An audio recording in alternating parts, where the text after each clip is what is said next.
have a student view in our Chromebook, and I'm going to walk you through the steps on how a student will complete and post their assignment. So you can see here we're in the stream. The stream shows us the different announcements, or if a teacher posts an assignment, the student can view it there in the stream. So we're going to go to Classwork. You'll see here that this student has an assignment with no due date. So they're going to open up that assignment.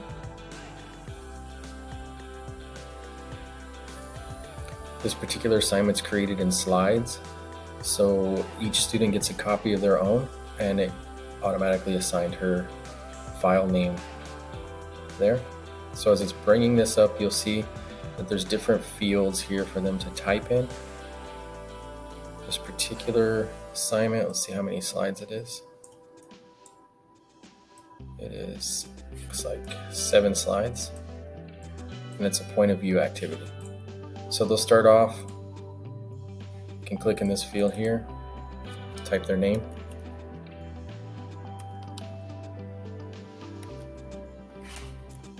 I'm not going to complete the whole activity, but I'm just going to show you how a student could walk through different ones. So I'm going to drag their answer to this area for that question.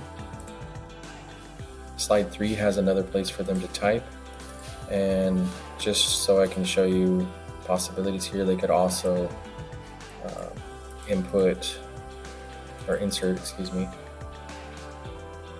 an image from the camera. And allow the camera so you see I'm right there. Take the picture, insert. Excuse me.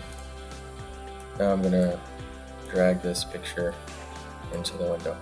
Now we'll just assume that I'm all completed and done with the assignment, and I want to turn it in. So I'm just going to close the slides. It automatically saves. Then I'm going to go here to view assignment, and you see right here it's put the slideshow into your work right there to turn in, and I'm going to turn it in. It says that I'm going to attach this file to submit. Yes, turn it. Once it's done, it's in. You'll see that the submit button becomes unsubmit, so they can take it back if the teacher makes the file that way. And at that point, the student has turned in their assignment.